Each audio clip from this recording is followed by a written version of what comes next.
Merci d'être là ce dimanche. Et dans la joie de ce dimanche partagé avec Martine, Marco, etc., on a plein d'anecdotes, mais on les garde pour nous. Soyez bénis, parce que donc nous réfléchissons toujours sur la présence de Dieu dans notre monde et à travers aussi le choix qu'il fait aussi de visiter la France depuis si longtemps. France, pays de temps de saints, France baptisée dans le baptême de Clovis. Donc c'est l'intitulé, vous savez que c'est la France et la croix. La croix étant synonyme de la croix glorieuse qui sauve, qui libère et qui conduit à la lumière de la vie. Donc d'une manière un peu particulière, la France a été visitée, confortée et gardée aussi dans la foi catholique reçue des apôtres à travers l'histoire. Donc c'est ce qu'on a voulu montrer. Et là, on voudrait non pas achever, parce qu'on pourrait toujours continuer sur cette histoire de France, mais montrer aussi le soin particulier que les papes modernes de notre temps, les papes d'après-guerre, et en particulier Jean-Paul II, Benoît XVI, Léon XIV, Léon XIV lui-même déjà, ont adressé à la France comme un message qui est d'importance. Alors, mon père, avant de continuer, quand j'ai envoyé le sujet, c'est les papes modernes, on m'a posé la question de savoir quelle était la différence entre un pape moderne et un moderniste. Ah oui, alors ça c'est autre chose, mais Oui, mais bon, oui, quoi, il faut partie... tourner le truc pour dire en deux mots. Quoi, oui, non, mais là c'est une autre question.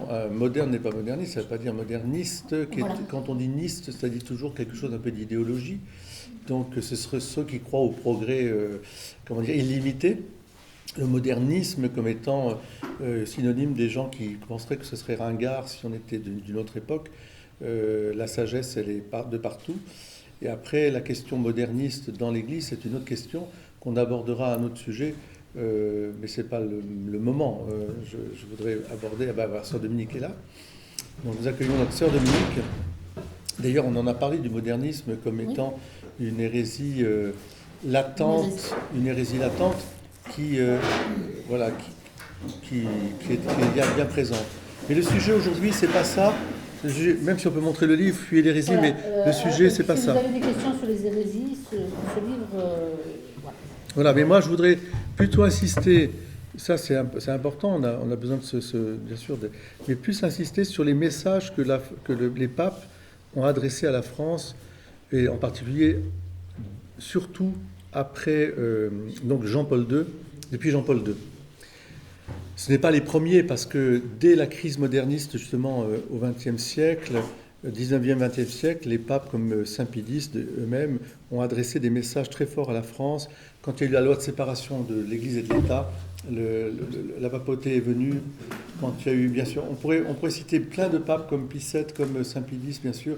Léon XIII aussi ont adressé à la France, justement, France, fille aînée de l'Église. Des messages forts, à la fois de paix, de communion, mais aussi, je dirais, de mémoire.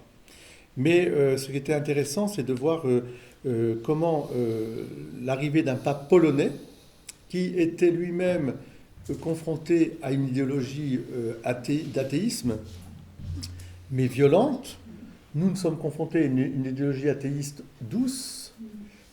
En France, on se dit un pays des droits de l'homme, mais sans référence explicite à Dieu.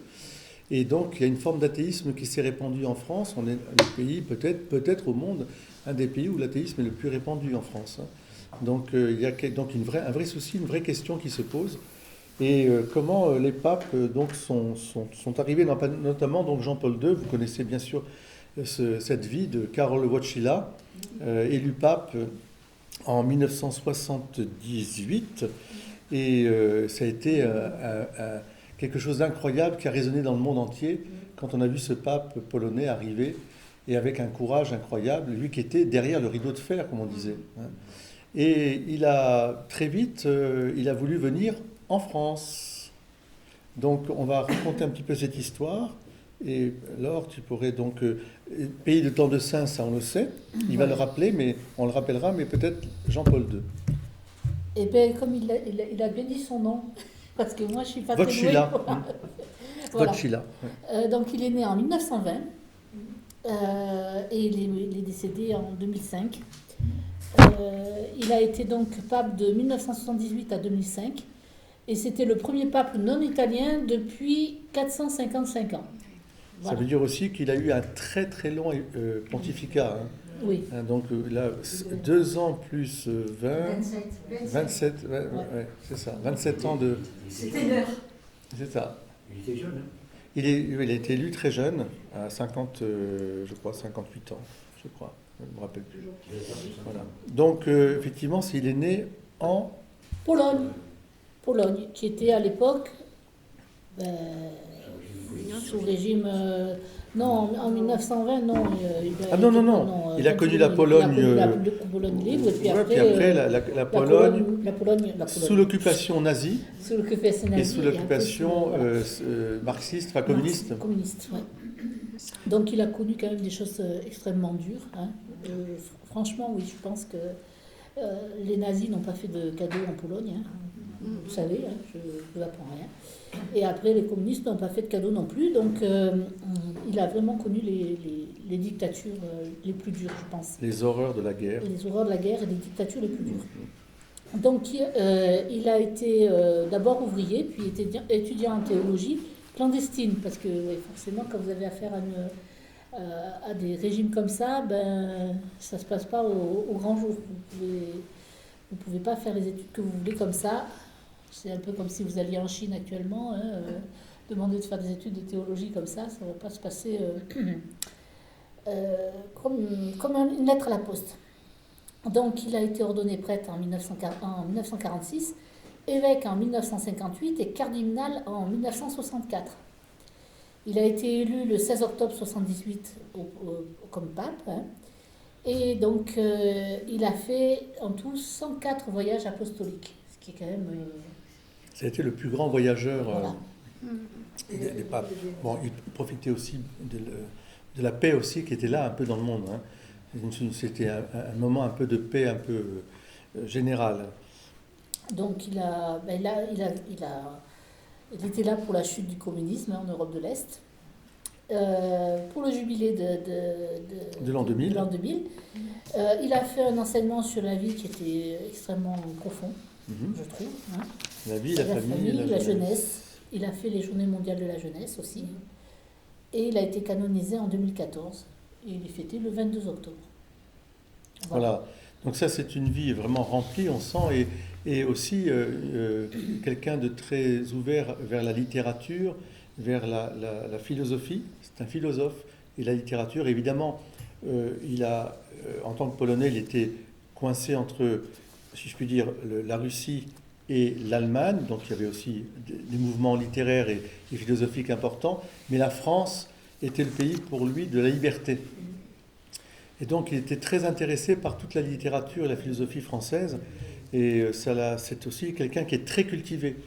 Et donc quand il est arrivé en tant que pape, il a voulu aller dans ce pays de France qu'il avait aussi bercé dans sa foi catholique.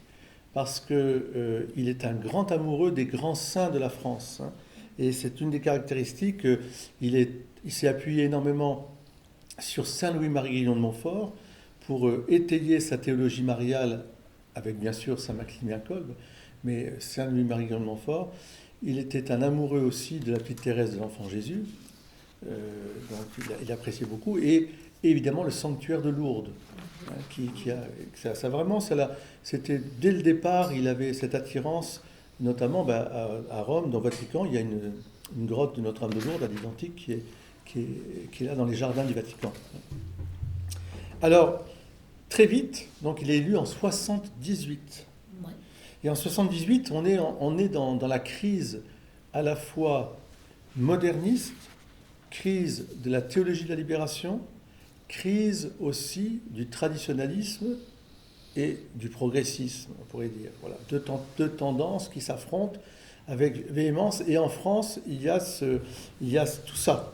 Plus un pays qui de plus en plus va vers une dérive socialiste, même si les gouvernements sont de droite, mais dans le sens d'un étatisme présent, d'un refus finalement de la présence de Dieu dans les institutions, et l'ouverture à l'avortement aussi, qui est un sujet aussi très important pour le pape Jean-Paul II, la défense de la vie, la civilisation de la vie.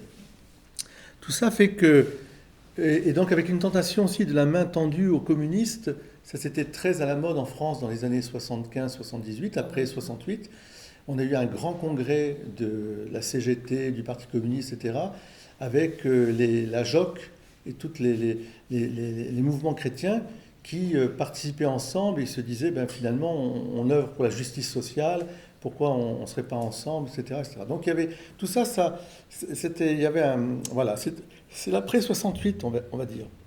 Et Jean-Paul II, il arrive et il demande, la première chose qu'il va faire, donc il va venir au Bourget. Vous vous rappelez, enfin, les anciens se rappellent, je pense que ce soir Dominique vous rappelez, la venue du pape au Bourget, c'est extraordinaire. Il arrive, à l'époque, le cardinal de Paris, c'est le cardinal Marty. Et puis il y a tous les évêques, etc. On est en plein dans une crise qui soulève la France. Il y a vraiment de grandes souffrances. D'un côté, il y a le mouvement traditionnaliste. D'autre côté, il y a des mouvements charismatiques. Il y a une église qui s'est effondrée, qui est triste un peu, etc. Et puis de l'autre côté, il y a l'aspect social, je dis, tout ce on entend un peu. Et puis le pape dit, ben moi je vais venir en France. Et il vient en France, au Bourget. Et non, et pas exactement, c'est plutôt avec sa grande voix, sa belle voix. N'ayez pas peur. Donc il arrive comme ça. Alors ce discours au Bourget, moi j'y ai assisté, c'était extraordinaire parce qu'après il est allé au Parc des Princes pour parler aux jeunes et c'était fantastique. Parce que tous les jeunes attendaient que ça en fait. C'est comme un peu aujourd'hui. Ils attendaient une parole forte, libérante, sans complexe, quelque chose. Alors, 1er juin 80. Je commence par remercier du fond du cœur tous ceux qui ont tenu à se rassembler ici ce matin, en venant même des lointaines provinces de la France. Partout en France, des cars se sont organisés, et à chaque fois que Jean-Paul II viendra, c'est comme ça. Jusqu'en 96, quand il viendra à Reims, incroyable. Mais des milliers de personnes qui se lèvent le matin, qui prennent des paysans, des gens très simples, etc., des quarantiers, voilà. Moi, je l'ai vécu avec Benoît XVI aussi après, avec Jean-Paul II bien sûr, et après Benoît XVI. Alors, en ce jour de la fête des mères, c'est très très gentil d'ailleurs, ils disent, je sais que c'est la fête des mères, je salue toutes les mères de famille qui sont présentes. Les paroles que nous venons d'entendre ont une double signification. Le Christ dit, allez, il indique la direction de la route. Toutes les nations, allez, baptisez-les au nom du Père et du Saint-Esprit. Il précise la tâche, enseignez-les et baptisez-les. C'est ça la mission de l'Église. Et l'Église de France, réveille-toi, parce qu'en fait c'est ce qu'il va dire, réveille-toi. L'Église se remémore ces paroles en ce jour solennel où elle veut tout spécialement adorer Dieu dans le mystère intérieur de la vie de la divinité, Dieu comme Père, Fils et Saint-Esprit. Que ces paroles constituent le fondement essentiel de notre méditation, alors que nous nous trouvons tous, par une disposition providentielle, tout près de Paris, qui est la capitale de la France, l'une des capitales de l'Europe, une parmi bien d'autres, certes, mais unique en son genre, et l'une des capitales du monde. Que ces paroles constituent le fondement essentiel de nos méditations. Alors que nous nous trouvons, donc c'est ça, dans la dernière phrase que rapporte l'Évangile, le Christ a dit « Allez dans le monde entier ». Je suis aujourd'hui avec vous, chers frères et sœurs, en un de ces lieux depuis lesquels, d'une manière particulière, on voit le monde. On voit l'histoire de notre monde. Et on voit le monde contemporain. Le lieu où ce monde se connaît, se juge lui-même, connaît et juge ses victoires, ses défaites, ses souffrances et ses espérances. Alors, permettez que nous préparions. Alors, donc, il se prépare. Donc, là.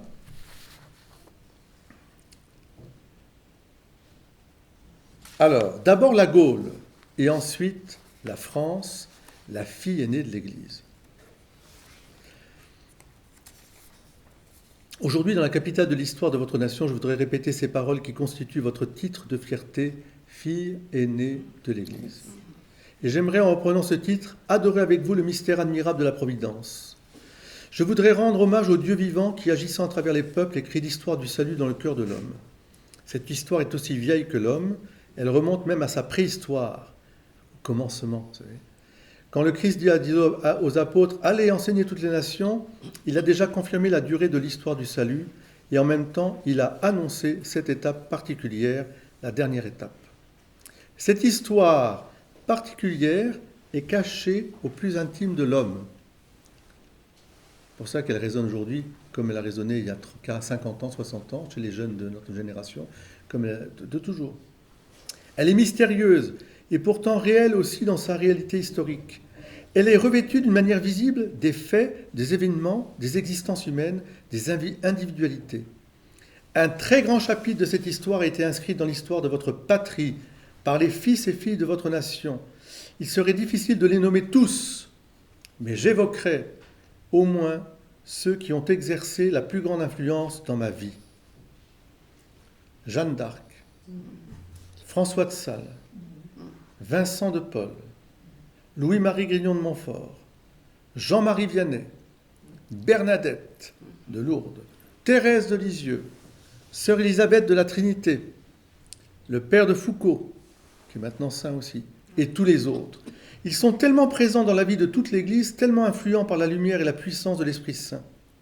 Ils vous diraient tous, mieux que moi, que l'histoire du salut a commencé avec l'histoire de l'homme, chacune et chacun d'entre nous, et que cette histoire de salut connaît toujours un nouveau commencement, et qu'elle commence en tout homme venant en ce monde. De cette façon, l'histoire du salut entre dans l'histoire des peuples, des nations, des patries et des continents. Baptiser veut dire plonger. C'est le cas de dire pour Kenny, c'est ce qu'il veut. Et le nom signifie la réalité même qu'il exprime. Baptiser au nom du Père, du Fils, du Saint-Esprit veut dire plonger l'homme dans cette réalité divine. On plonge l'homme dans Dieu. Vous voyez ? Même que nous exprimons par le nom de Père, Fils et Saint-Esprit. La réalité qu'est Dieu dans sa divinité. Réalité tout à fait insondable. Au cœur de cette mission, donc, il y a l'homme, tout homme. À travers l'homme, il y a les nations et toutes les nations. L'homme, l'éloge de l'homme, l'affirmation de l'homme. Avoir ton ciel, ouvrage de tes mains, qu'est-ce que l'homme pour que tu en fasses, etc. Donc Jean-Paul II va citer ce psaume, c'est le psaume 8, la création. C'est un des plus beaux psaumes. Hein. Avoir ton ciel, ouvrage de tes doigts, la lune et les étoiles que tu fixas, qu'est-ce donc l'homme que tu en gardes mémoire? Le fils d'Adam que tu en prennes souci? À peine le fis-tu moindre qu'un Dieu, le couronnant de gloire et de splendeur. Tu lui as donné le pouvoir sur les œuvres de tes mains, tout fut mis par toi sous ses pieds. Oui, donc l'éloge de l'homme, l'affirmation de l'homme tout entier, dans sa constitution spirituelle et corporelle, dans ce qui le manifeste comme sujet extérieurement, nous sommes des sujets, on se regarde, hein, ouais, et intérieurement, je peux dialoguer avec Dieu aussi.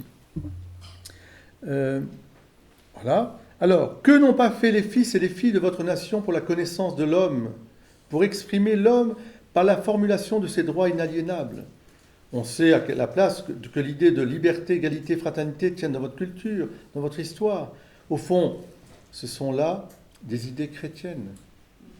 Je le dis tout en ayant bien conscience que ceux qui ont formulé ainsi les premiers, cet idéal, ne se référaient pas à l'alliance de l'homme avec la sagesse éternelle, mais ils voulaient agir pour l'homme. Pour nous, l'alliance intérieure avec la sagesse se trouve à la base de toute culture et du véritable progrès de l'homme. Alors il développe un tout petit peu ça sur cette question de l'anthropologie chrétienne. Et il termine aussi avec quelque chose. L'homme d'aujourd'hui a beaucoup augmenté son pouvoir sur la Terre. Il pense même à son expansion au-delà de notre planète. On peut dire en même temps que le pouvoir de l'homme sur l'autre homme devient toujours plus lourd. En abandonnant l'alliance avec la sagesse éternelle, il sait de moins en moins se gouverner lui-même, il ne sait pas non plus gouverner les autres. Combien pressante est devenue la question des droits fondamentaux de l'homme. Quel visage menaçant révèle le totalitarisme et l'impérialisme dans lesquels l'homme cesse d'être le sujet, ce qui équivaut à dire qu'il cesse de compter comme homme. Il compte seulement comme une unité, un objet, un produit. Écoutons encore une fois ce que dit le Christ par ces mots. Le Christ, à la fin, dit encore ceci, « Je suis avec vous tous les jours, jusqu'à la fin du monde. » Cela signifie donc aussi, aujourd'hui, en 1980, pour toute notre époque. C'est fort ce qu'il a dit. Il n'y a qu'un seul problème qui existe toujours et partout, et ça c'est vraiment la marque de Jean-Paul II, il n'y a qu'un seul problème, le problème de notre présence auprès du Christ. C'est ça, c'est la croix. Où te situes-tu face à la croix? Tu vas passer devant la croix, de loin, tout proche, contre au sens en opposition, ou au contraire en compassion, etc. On a tous un moment dans nos vies, on passe plus ou moins dans ces périodes-là. De notre permanence dans le Christ, de notre intimité avec la vérité authentique de ses paroles et avec la puissance de son amour. Il n'existe qu'un problème, celui de notre fidélité à l'alliance avec la sagesse éternelle, qui est la source d'une vraie culture, c'est-à-dire de la croissance de l'homme tout entier, celui de la fidélité aux promesses de notre baptême. Alors permettez-moi, pour conclure, de vous interroger. France, fille aînée de l'Église, es-tu fidèle aux promesses de ton baptême? Permettez-moi de vous demander, France, fille de l'Église et éducatrice des peuples, es-tu fidèle pour le bien de l'homme à l'alliance avec la sagesse éternelle? Pardonnez-moi cette question, je l'ai posée comme le fait le ministre au moment du baptême, je l'ai posée par sollicitude pour l'Église dont je suis le premier prêtre et le premier serviteur, et par amour pour l'homme dont la grandeur définitive est en Dieu, Père, Fils et Saint-Esprit. Ce discours qu'il va faire au Bourget aura un retentissement énorme. Le président de l'époque, c'est Valéry Giscard d'Estaing, qui sera balayé ensuite. Bon. Et donc, ça va susciter en France, je dirais, un élan de la jeunesse qui va vouloir aller à la rencontre de Jean-Paul II, et Jean-Paul II voulant à nouveau revenir en France, ce qu'il va faire d'ailleurs plusieurs fois. Et Jean-Paul II va avoir cette intuition géniale qu'il faut parler, bien sûr, au monde entier en voyageant, mais il faut parler à la jeunesse. Et il va donc, je dirais, initier la journée mondiale de la jeunesse pour inviter tous les jeunes à venir le rencontrer et donc avoir un message fort sur le Christ, la sagesse éternelle. Vous parlez de la promesse du baptême. Comment moi je puis tenir la promesse du baptême alors que j'étais un bébé? Oui, là il parle de la France baptisée sur les fonds baptismaux à Reims, Clovis, et donc Clovis engageant tout son royaume dans cette foi catholique reçue des apôtres. Et ça va marquer la France, parce que Clotilde elle-même est catholique. Elle est entourée de communautés d'autres nations, disons peuples, qui composent la Gaule, qui sont plutôt orientés vers l'arianisme. Il y a des tentations d'arianisme, c'est-à-dire d'une hérésie qui enlève la divinité à l'humanité, enfin au Christ. Le Christ ne serait qu'un homme, en fait, plus ou moins assumé par Dieu dans une mission de salut, mais il n'est pas le Fils de Dieu. Donc cette hérésie arienne qui est toujours un peu présente, elle est toujours là, un peu latente. Hein. Bon, Jésus c'est un homme, et puis c'est bien, c'est un bel homme, c'est un philosophe, c'est un sage, un grand sage. Mais Fils de Dieu, ça, vous savez d'où ça vient, quoi. Fils de Dieu c'est pas possible. Voilà. Mais disons que c'est pour se montrer que c'est justement c'est une révélation qui est de l'ordre de la foi. C'est-à-dire qu'en soi, que Dieu s'unisse à l'humanité. Il y a dans les mythologies grecques et romaines, il y a ce genre-là, mais c'est affreux d'ailleurs, ce sont des mi-hommes, mi-dieux, etc., dans des combats titanesques. Mais que Dieu, dans sa personne du Fils de Dieu, assume les deux natures, en étant nature divine, nature humaine, vivant la vie humble des gens, ça paraît complètement impensable, parce qu'il n'y avait pas plus petit, pauvre, plus humble que Marie, Joseph et puis l'enfant Jésus. Ils ne vivaient pas dans des palais, ils n'avaient pas des pouvoirs, ils n'avaient pas de... Donc ça paraissait incroyable que Dieu se fasse comme ça tout petit. Alors ce discours, effectivement, a une grande importance parce que cette parole du pape Jean-Paul II résonne toujours. France, fille aînée de l'Église, je te le demande, et je te le redemande encore, es-tu fidèle aux promesses de ton baptême? Donc il y a quelque chose de fondamental dans la France, dans l'histoire de France, c'est que, et pour ça qu'elle est fille aînée de l'Église, c'est que c'est le premier, on ne peut pas dire pays, parce qu'à l'époque, l'Hexagone n'est pas encore formé, mais c'est la première fois qu'un roi, avec tous ses sujets, embrasse la foi catholique en Europe occidentale. Hein, donc, et ça va fonder, en fait, quand même, les Francs. et la France, c'est la tribu des Francs. Donc ça va donner la France. Vous voyez. Il y a un choix particulier avec Reims. Et alors, Jean-Paul II n'aura de cesse de revenir à la charge. Il le fera alors de plusieurs façons. D'abord, il va venir à Lourdes parce que donc il aime énormément Lourdes. Là, tu pourrais peut-être non, mais peut-être continuer à lire. Moi, je vais vous citer 3 choses, puis on va revenir sur l'ordre quand on continuera. 3 choses importantes. Je vous ai dit Lourdes, mais il y aura aussi, pour le pape Jean-Paul II, il y aura cette nécessité aussi de revenir sur l'histoire, ce qu'on est en train de faire, l'histoire de France, par la lunette de la sainteté. Et ce sera le thème. Il va nommer comme cardinal à Paris, après la mort du cardinal Marty, paix à son âme, qui est mort dans un accident de voiture, il va nommer Jean-Marie Lustiger, qui sera vraiment sa voix dans la France, et qui va aussi, je dirais, être un missionnaire pour ramener aussi l'Église de France à une vision, je dirais, où le sacerdoce, l'Eucharistie, la messe, tout ça, on retrouve un élan spirituel profond.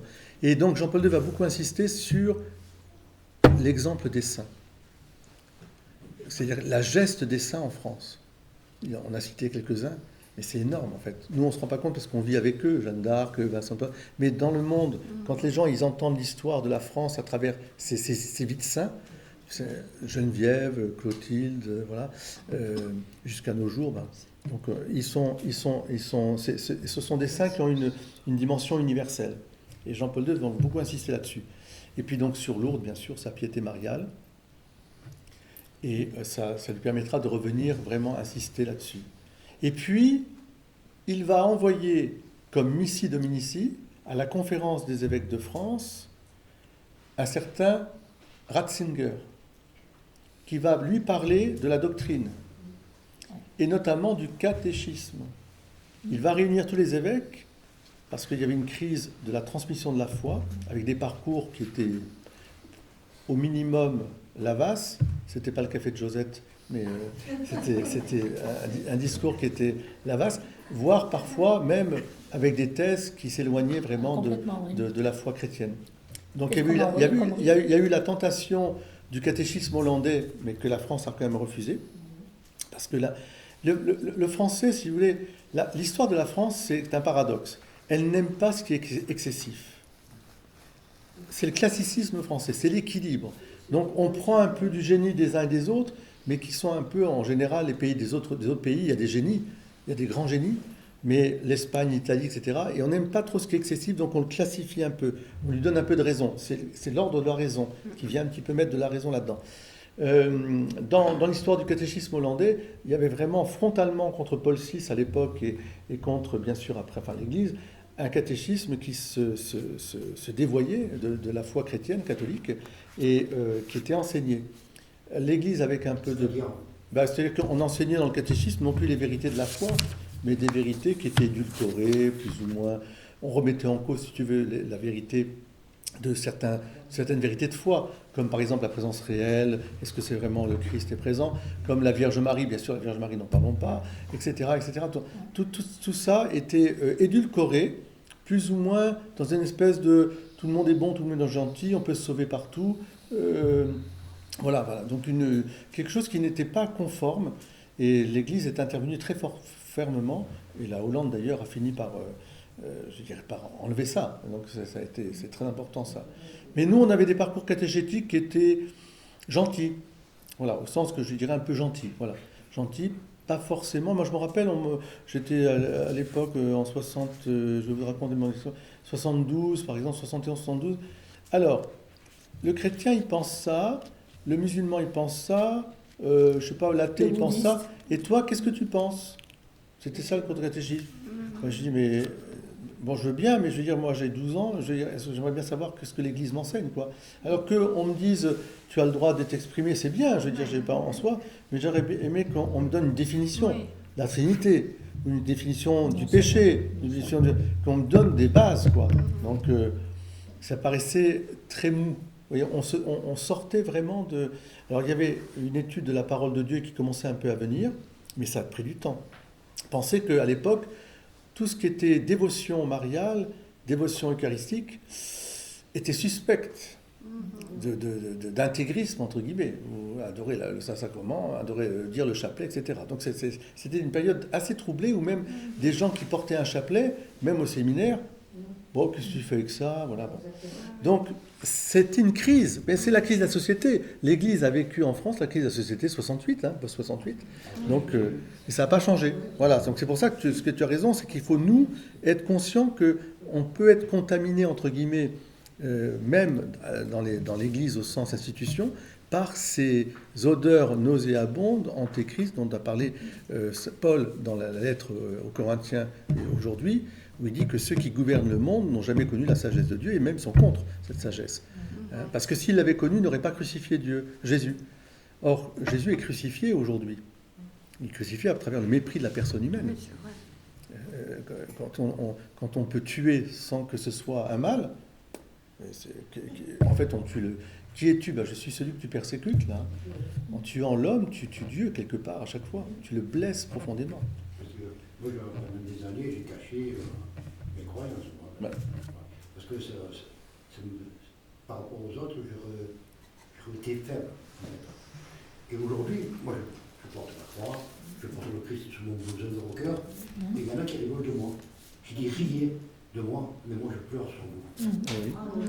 Oui. Ça, c'est bien.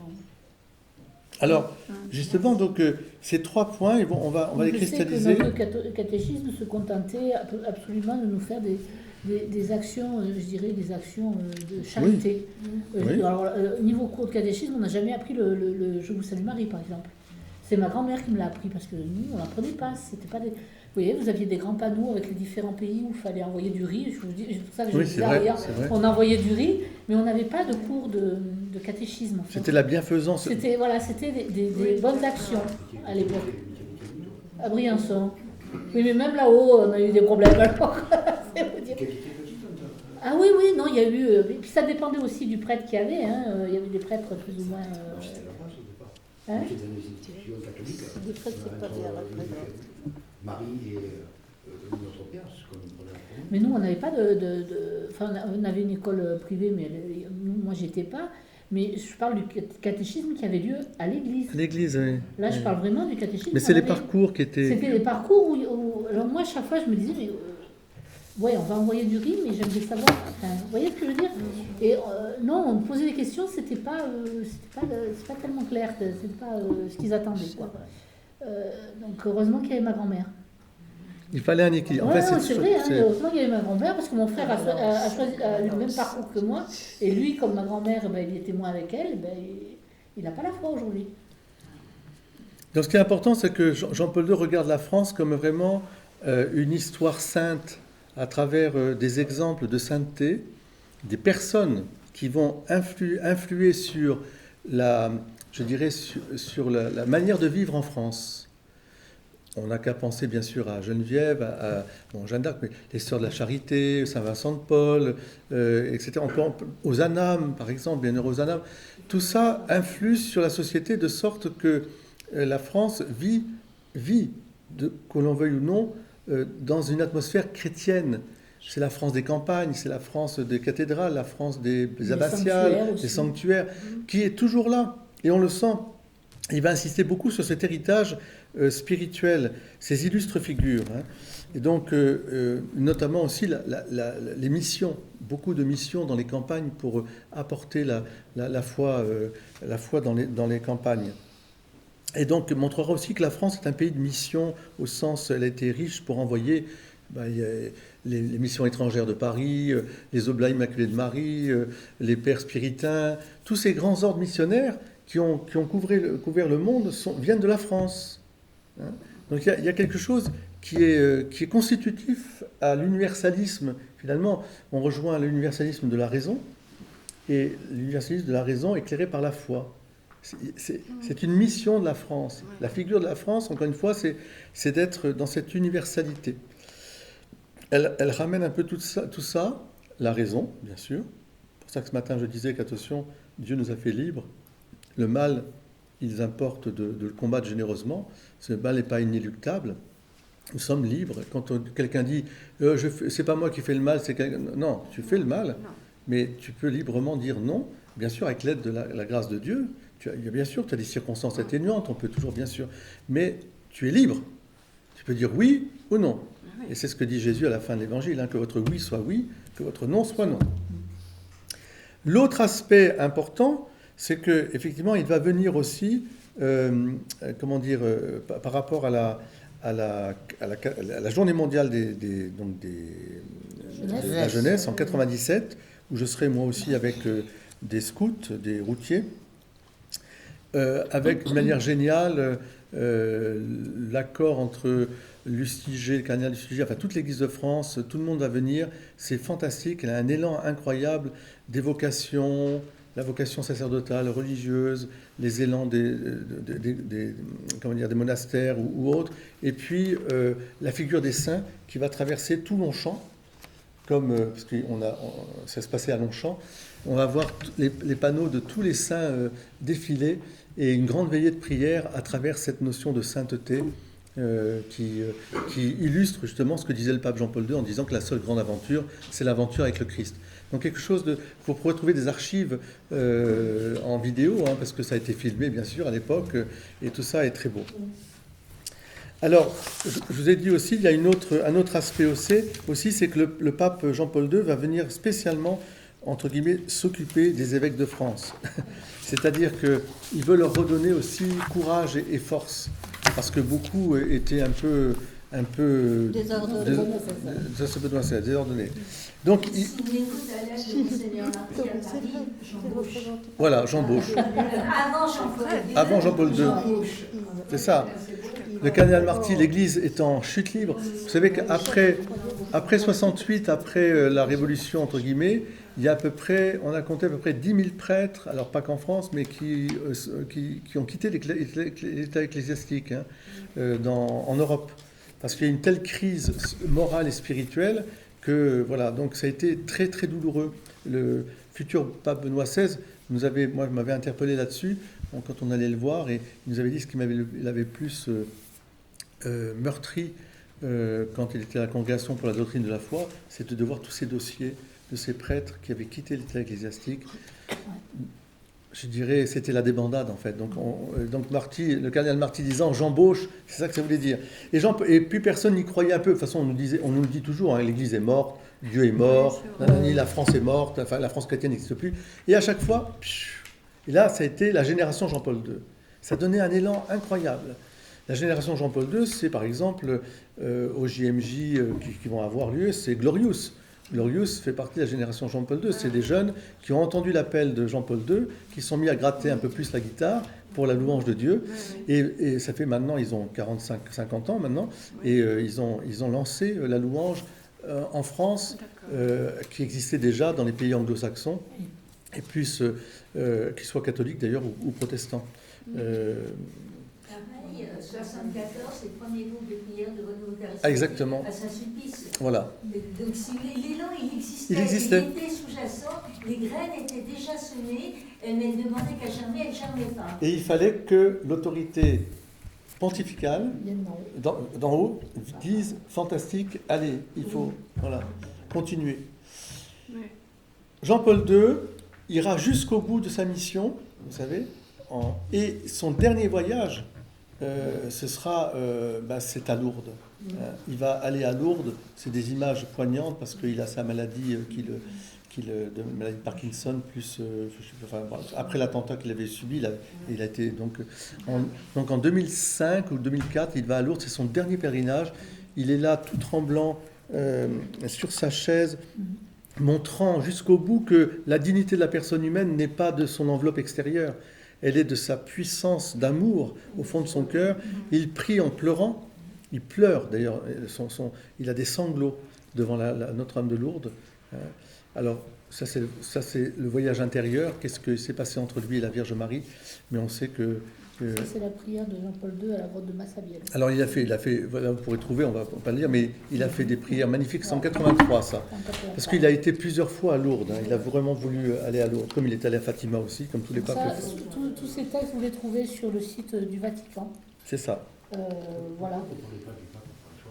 Alors attends, on va on d'abord Jean-Paul II. Parce que vous avez cité. Cité, tu as raison. Mais je t'expliquerai après, je vais en parler.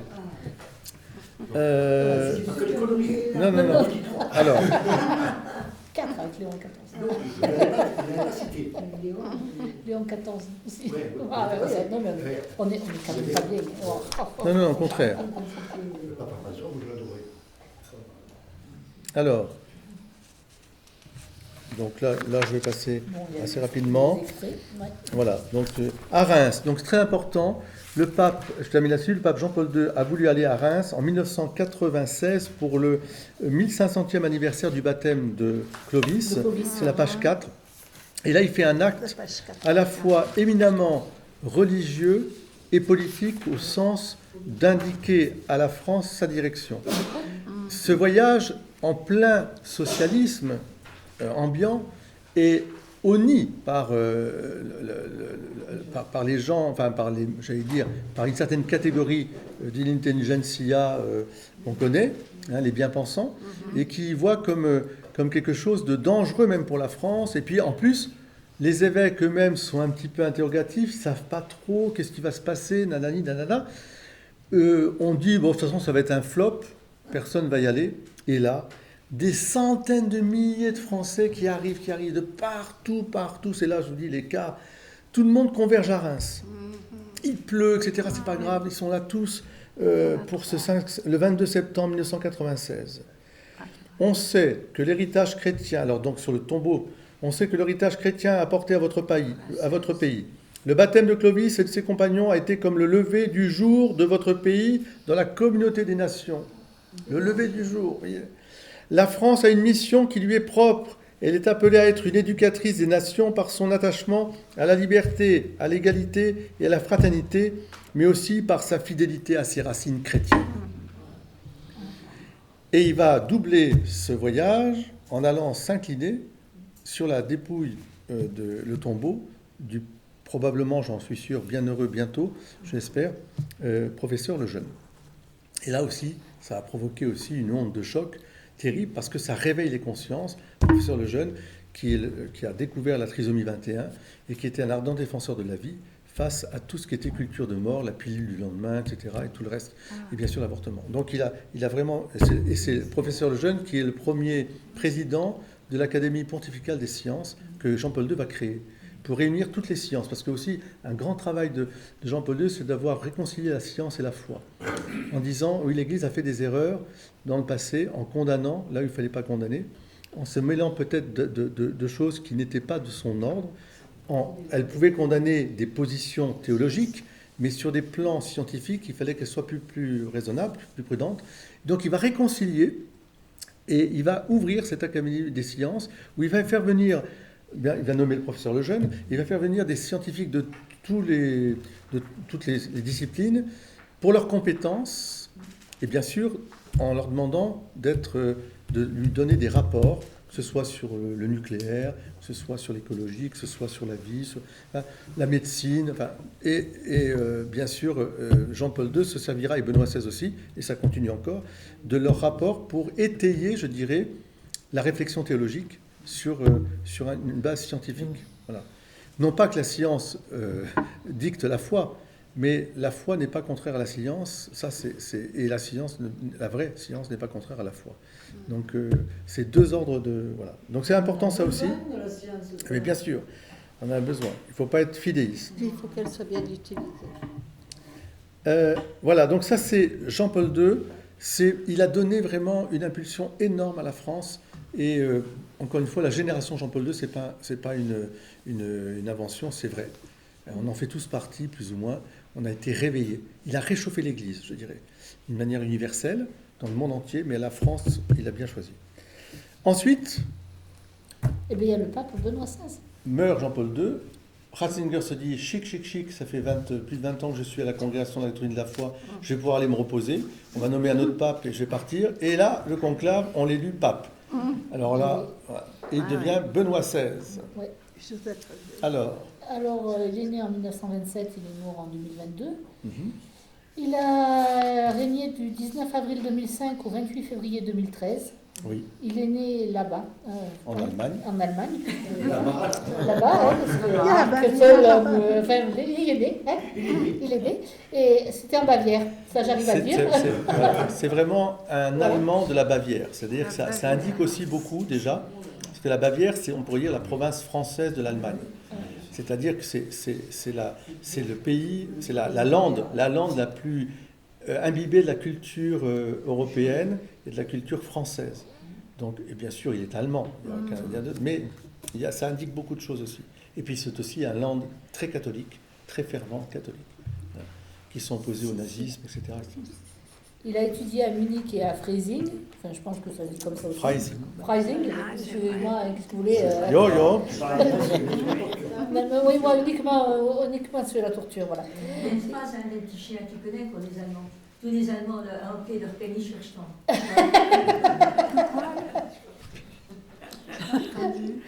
Il a été ordonné prêtre donc en 1951 avec son frère, moi j'appelle Georges, hein, parce Oui, que bah, c'est Georges. je ne vais pas me lancer dans les trucs. Hein. Jörg. Et, enfin, avec Et il a obtenu un doctorat en il a- 53. Il a obtenu son doctorat en 53 Sur sur Saint-Augustin. Voilà. Ah, c'est beaucoup ça. Il a été professeur à Bonn, à Münster, à Tübingen et à Ratisbonne. Enfin bref, Pas raté. il y est allé aussi. La thèse, c'est 63 ou 53, Jean-Paul 53. 53. 50, merci. Voilà. Il est expert en théologie au Concile Vatican II pour le cardinal Frings. Et il devient archevêque de Munich en 1977 et préfet de la Congrégation pour la doctrine de la foi en 1981 sous Jean-Paul II. Donc, je crois que vous savez, hein, la doctrine, voilà. Voilà ce que tout c'est. ce qu'il a. Il a été élu pape à 78 ans après la mort de Jean-Paul II. Il a promu la foi et la raison, l'œcuménisme. Il a lutté contre la sécularisation et il a démissionné en 2013 pour raison de santé, le premier en 600 ans. Voilà. Et il a vécu comme pape émérite jusqu'à sa mort le 31 décembre 2022. Oui, oui, pendant 9 ans. Voilà. La caractéristique de la. Pape émérite. C'est-à-dire qu'il est toujours pape au sens, si tu veux, du mérite, de l'honneur qu'on lui doit. Il est un évêque déjà, il était cardinal, il était pape. Donc il reste, c'est comme un pape honorifique, si tu veux. Mais bien sûr, mais il n'exerce plus la fonction de pape. Il était toujours bien, là. Et oui, toujours habillé en blanc. Ce qui est caractéristique chez Benoît XVI, c'est que d'abord, il est un théologien.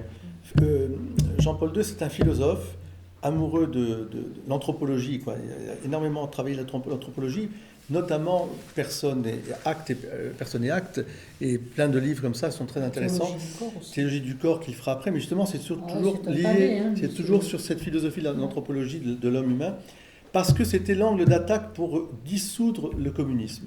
Puisque le communiste prétendait s'occuper des droits de l'homme, lui, au lieu de l'attaquer frontalement comme quelque chose qui est purement négatif, les services secrets russes avaient fait une note sur Karol Wojtyła en disant qu'il pensait qu'il était plus dangereux que Wilczynski, qui était le primat de Pologne, qui lui s'attaquait frontalement à l'athéisme. Et il était un martyr, Wilczynski. Mais Wojtyła, il contournait en disant « Mais, monsieur le président, mais messieurs, etc., c'est beau ce que vous faites, vous vous occupez vraiment des droits de l'homme. Ben, est-ce qu'on pourrait quand même s'occuper un peu des droits de fonder un syndicat, parce que ça fait partie des droits de l'homme, de fonder un syndicat qui soit apolitique, hein, vous ne pouvez pas empêcher ça, etc. » Et donc, au fur et à mesure qu'ils étaient pris à leur propre dialectique, et il a été, voilà, vraiment, c'est Jean-Paul II, une intelligence incroyable. C'est pour ça qu'il est allé partout, dans tous les pays, et notamment toutes les dictatures, et il arrivait à avoir dans la théologie de la libération aussi, il est arrivé aussi à redire le message évangélique, tout en ayant une pensée pour l'injustice qui était faite au peuple, aux minorités des peuples, etc., mais en montrant que l'évangile, ce n'était pas une dialectique, c'était une communion, c'était autre chose. Donc mettre tout le monde dans le bien commun, dans la communion. Inversé. Benoît XVI, lui, c'est un théologien. C'est vraiment un théologien, oui. Je peux poser la question? Bien sûr, Josette. Quelle est la différence entre la philosophie et la théologie? Et Jésus, qu'est-ce qu'il était? Ah bah, de Philosophe Jésus, Il était Ou les deux. théologue. Il était les deux. non, alors la philosophie et la théologie, c'est un peu, si vous voulez, c'est un peu comme si on disait quelle est la différence entre la physique et la mathématique, si vous voulez. Oui, mais moi je parle de la, sur Si. sur Non, ce que je veux dire par là, c'est le que thème qui nous importe là. la physique ou la mathématique, d'une certaine manière, vont se recouper parce qu'elles vont traiter quand même, elles vont traiter d'objets qui peuvent se retrouver, mais sous un angle différent. Le philosophe, lui, il cherche la sagesse à travers l'étude du créé, et notamment de l'humain, en fait. Hein. Donc, il essaie de tirer une sagesse de l'agir de l'être humain, voilà. Et puis du créé, du cosmos. L'obéissance à Dieu. Alors, référence à Dieu, Pas toujours. en tout cas, il essaie de monter à des principes premiers qui l'amènent peut-être à penser qu'il y a quelqu'un au-dessus, mais ça, il y a une partie de la philosophie qu'on appelle aussi la théodicée, qui peut permettre aussi d'arriver vers Dieu. Mais le philosophe, c'est vraiment, on va dire, s'occupe des choses de la terre. Voilà. Le théologien, on va dire, si je caricature, il s'occuperait des choses de Dieu, c'est le logos sur Dieu. Mais comme le logos sur Dieu, l'étude de Dieu, concerne aussi la création, donc à un moment, je vais revenir vers l'homme aussi. Voilà. Et c'est vraiment un théologien. Voilà. Alors, et surtout, c'est un théologien allemand qui a été confronté lui-même à des crises, la crise après 68, sur deux plans. La crise théologique, avec son ami et meilleur ennemi, si je puis dire, Hans Küng. Ils étaient professeurs tous les deux, amis et collègues, ils vont finir par se séparer parce que Hans Küng a des thèses de plus en plus diamétralement opposées à l'Église catholique. Et c'est Ratzinger d'ailleurs qui, entre guillemets, préfet la congrégation de la foi, condamnera Hans Küng pour ses thèses, tout en l'appelant à venir lui parler. Et puis l'autre sujet qui l'importe énormément, il y a deux autres sujets qui sont importants chez lui, qui sont connexes, c'est l'Europe, la destinée de l'Europe, c'est-à-dire l'identité de l'Europe chrétienne, et à travers la liturgie, parce qu'il prend le nom de Benoît XVI, parce qu'il est un amoureux de la règle bénédictine ora et labora. Ora et labora. Prie et travail comme le modèle sociétal, comme un modèle d'une civilisation, voyez, qui a influé toute l'Europe. Les monastères, s'étant propagés dans toute l'Europe, ont donné un style de vie. Et Benoît XVI est un amoureux de cette sagesse monastique, qui est en fait une sagesse de vie qu'on peut transposer mutatis mutandis dans la vie de tous les jours. Donc il aura une grande attention à ça. Et donc, bien sûr, il viendra aussi en France souvent. Alors, moi, je l'ai vu en France, d'abord, j'ai eu la grâce immense de l'accueillir dans mon monastère à l'abbaye du Barou, où il est venu passer une semaine de retraite. Il n'était pas encore pape, mais il a les lettres, d'ailleurs, l'année suivante. Mais c'était extraordinaire de le voir arriver, tout simplement, passer une retraite et bien sûr, nous enseigner. C'était inutile de dire qu'on ne l'a pas trop laissé en paix, parce que pas tout à fait, on lui laissait quand même ses plages, il se promenait, etc. Mais le soir, il nous faisait des conférences, c'était génial. C'était génial. Et on allait le voir. Il parlait français. Ah oui, alors, comme tous les papes qu'on a, enfin, ce sont des polyglottes incroyables. Et alors, Ratzinger, encore plus, parce qu'il est vraiment, comme je vous ai dit, bavarois, très attiré par la culture française. Et c'est peut-être, on le dit, l'intelligence la plus grande du XXe siècle. Il est docteur honoris causa de toutes les universités du monde. Hein. Il est reconnu dans la profondeur de sa sagesse, de sa connaissance, ce puits de science qu'il avait, mais au service de l'amour de Dieu et du prochain. C'est un grand pape, un grand théologien. Son œuvre théologique est immense, immense. Alors, il a repris les pas de Jean-Paul II, parce qu'il ne faut pas vous imaginer, il est élu à la Congrégation pour la doctrine de la foi, appelé par Jean-Paul II en 1981, 3 ans après le début du pontificat de Jean-Paul II, et il va y rester jusqu'à sa mort. Donc, il est la voix théologique de Jean-Paul II. Jean-Paul II a sa voix, bien sûr, hein, mais il s'appuie sur la pensée de Ratzinger, ils sont très très unis, Allemands et Polonais, ce qui était d'ailleurs quelque chose de très, très fort de voir un Allemand et un Polonais ensemble. Et ils sont très unis, ils s'apprécient énormément et chacun y trouve, je dirais, voilà, les échos, les réflexions. Non, mais ce que je veux dire par là, la culture, si tu veux. Non, ce que je veux dire par là, c'est que là, les Polonais qui avaient vécu écrasés par le nazisme et par le communisme, là, ils se retrouvent avec un préfet de la congrégation de la foi, c'est lui qui l'a choisi, qui était un Allemand. Donc ça aurait pu être entre Polonais et Allemands, ils ne se regardent pas. Voilà. Mais ils sont chrétiens, mais on est bien d'accord. Ben oui, mais bien sûr. Alors, pour lui, ce qui est important, Benoît XVI, c'est la vérité qui libère. Il faut être dans la vérité, la recherche de la vérité.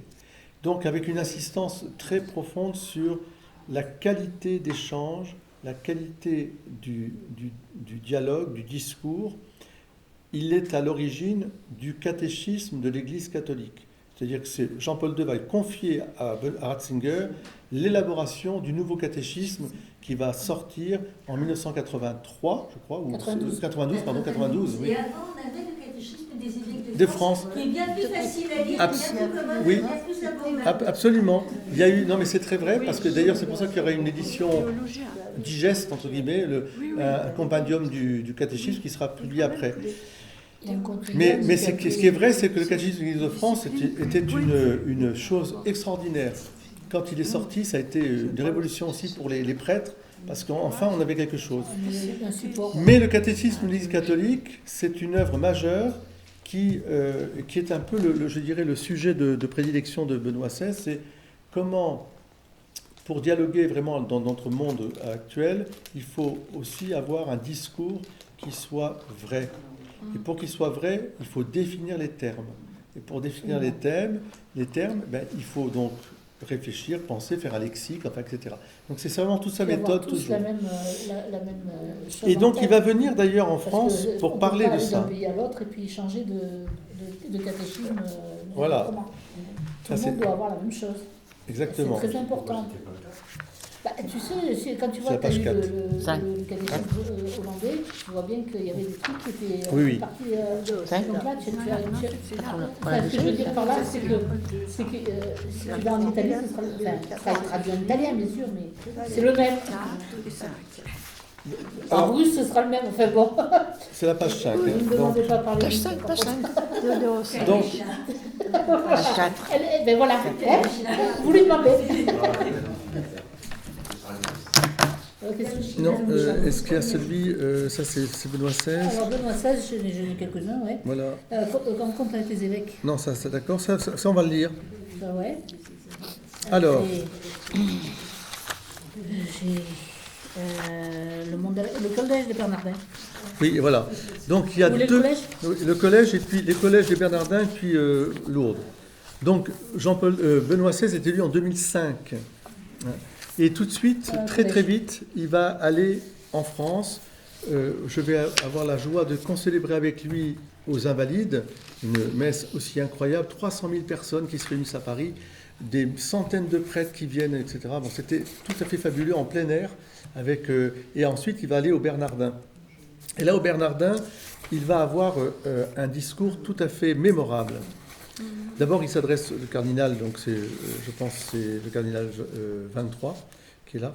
Merci, monsieur le cardinal, pour vos aimables paroles. Nous nous trouvons dans un lieu historique, lieu édifié par les fils de Saint-Bernard, de Clairvaux, et que votre grand prédécesseur et regretté Jean-Marie Lustiger a voulu comme centre de dialogue de la sagesse chrétienne avec les courants actuels. Vous voyez, dialogue. Intellectuel et artistique de votre société. Je salue particulièrement, etc., etc.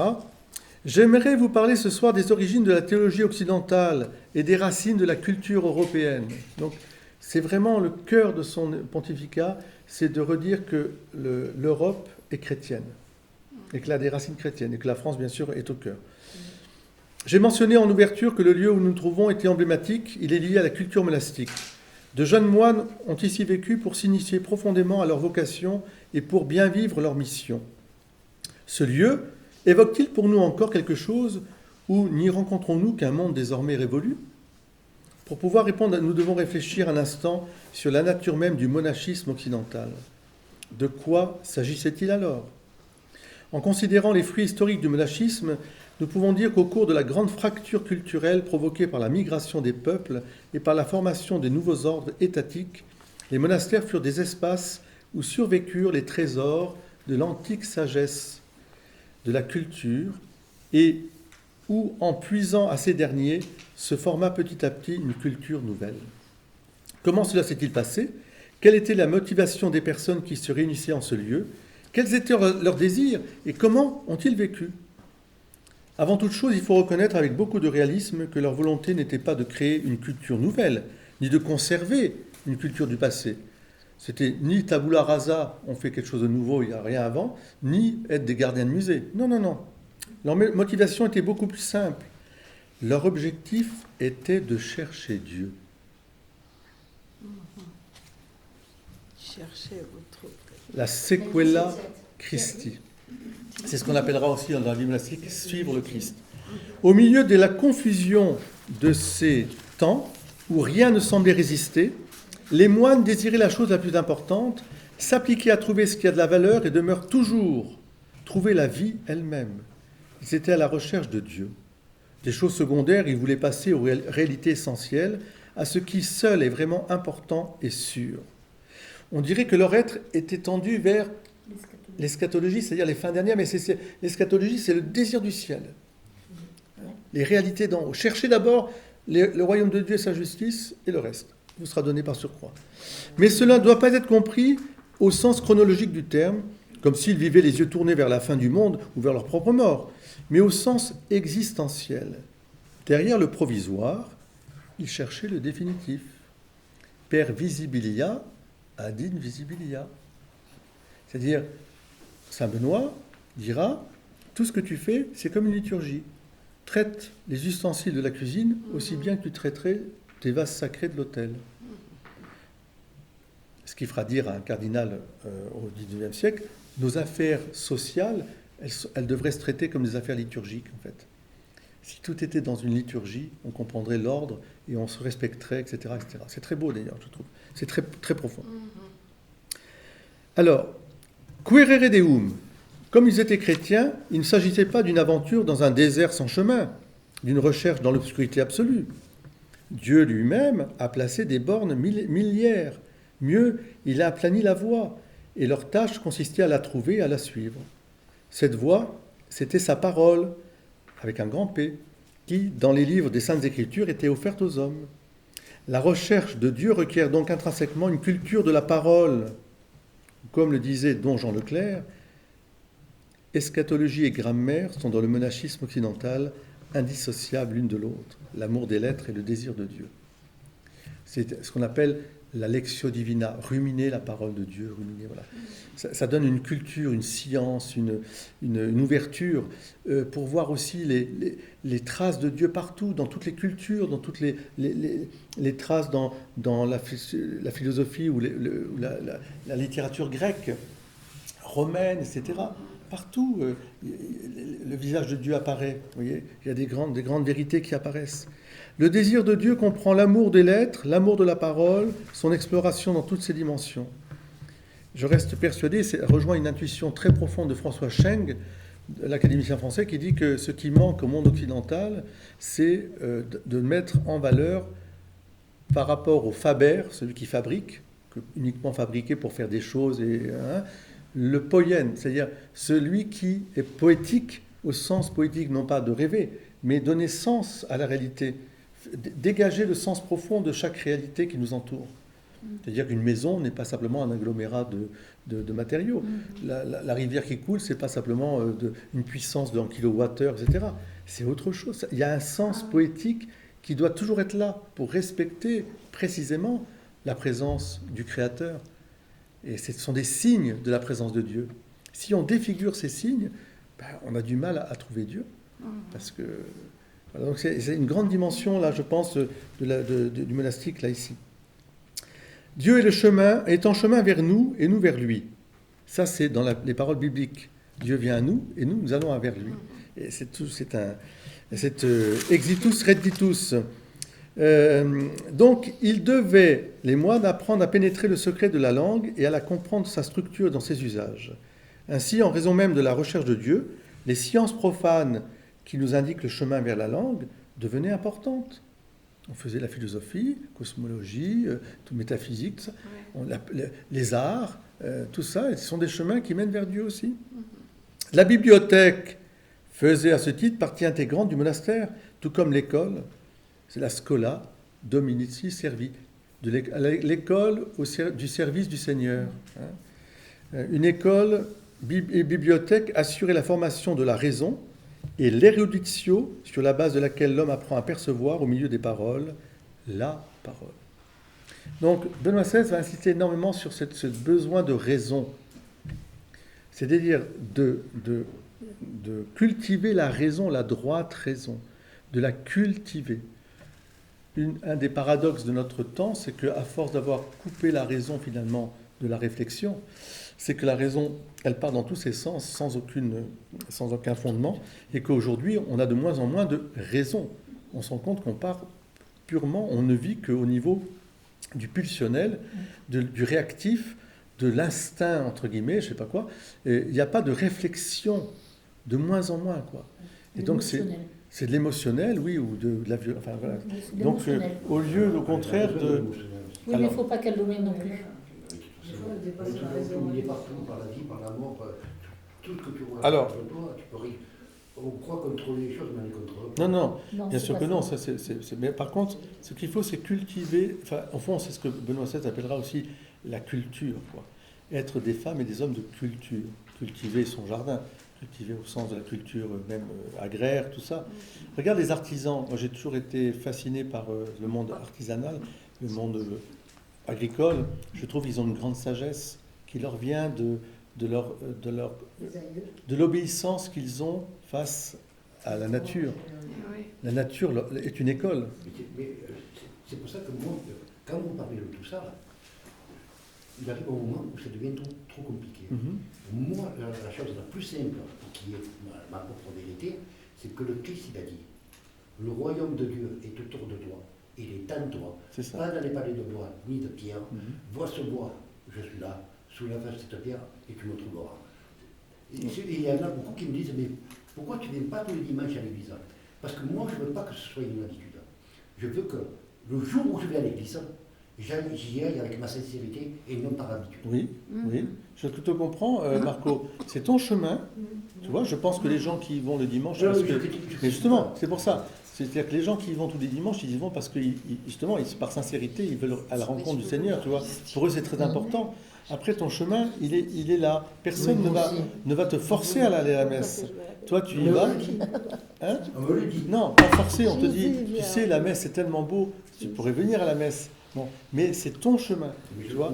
Et je pense, mais bien sûr, mais moi aussi, tous, chacun d'entre nous. Quand vous gravissez la montagne, quand je vais me baigner au milieu des canards, je trouve le bon Dieu aussi.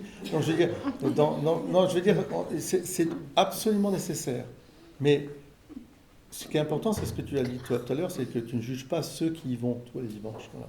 Toi, c'est ton chemin, il est là. On t'aime comme tu es, et le bon Dieu surtout t'aime comme tu es. C'est parce que quand on arrive au niveau émotion, c'est... Un matin, je me lève, j'ai cette émotion d'aller à l'église. Si je ne l'ai pas, je ne vais pas aller dans ma... Puis là, tu as dit une chose tout à l'heure qui était très, très belle aussi. Tu as dit, ça me fait plaisir, c'est mon repas familial. Oui. Une fois par mois, tu viens ici pour l'école du doute, c'est ton repas. Tu peux manger avec des gens. Voilà. Tu vois. Et moi, je trouve ça que rien que ça, c'est un beau témoignage d'église que tu fais. Tu vois. Sois béni, Marco. On t'aime comme tu es. Personne ne vient t'embêter. Alors, il y a encore un autre pas à faire. La parole de Dieu elle-même nous introduit dans un dialogue avec Dieu. Donc, il y a ce dialogue aussi avec Dieu. Donc, non. 5. Non, c'est pas là. Alors, ce qui amène Benoît XVI aussi à parler de la liturgie comme étant un lieu, une école, je dirais, de vie. La messe, tu vois. Quand je rentre à la messe, quand je dirais qu'on m'éduque à entrer en contact non seulement, bien sûr, avec Dieu, dans un culte qui lui soit rendu, je dirais, agréable à Dieu, et doux aux hommes. On m'apprend aussi à vivre avec les hommes. Et c'est ça qui est très important dans notre façon de nous lever, de nous asseoir, de saluer, d'acclamer Dieu ensemble, etc. Il y a une grande éducation sociale qui se fait aussi. L'accueil, vous n'imaginez pas les personnes qui rentrent, comment elles se sentent accueillies, elles se sentent vraiment encouragées. Il y a des gens qui viennent pour la première fois, ils n'ont plus qu'une envie, c'est envie de revenir, etc. Parce qu'ils disent c'est formidable. Notre petit Roumain là, qui travaille, il a mal à sa jambe, là. Il est un ouvrier agricole, là. Il a sa femme et ses enfants qui sont en Roumanie. Il est de tradition orthodoxe. Mais il vient tous les dimanches, il vient se mettre là, il se mettait sur le coin là. Alors, c'est lui que j'ai fait venir, je dis mais viens. Voilà. C'est un garçon formidable, c'est très courageux et d'une pureté du cœur incroyable. Quand on le voit bien, il est là, pour lui on voit Dieu, il prend Dieu et Dieu avec nous. Donc c'est ça l'Église. L'Église, c'est ça, tu vois, au-delà, comme tu as dit, soulève la pierre et tu trouveras. Ce sont des pierres vivantes, c'est pas le lieu en tant que tel. Hein. Alors ça, Benoît XVI va énormément insister. Vous d'avoir fait des études, vous avez les réponses à tout. Oui, tu as raison, mais c'est pas les études, ça, c'est plutôt... Ça vient, voilà. Et alors, surtout, ce qu'il va dire au Bernardin, ce qu'il va montrer, c'est que donc, la civilisation européenne, et française bien sûr, s'est construite sur ce double mouvement de la recherche de Dieu, la culture et... La musique aussi, non? Alors la musique aussi, bien sûr, quand je dis culture, c'est tous les arts, hein, tous les arts, liturgiques, et la liturgie, voilà. Et la liturgie qui est comme pour lui, on pourrait dire, c'est la mise en pratique, accessible à tout le monde, de cette science, entre guillemets, de Dieu et des hommes.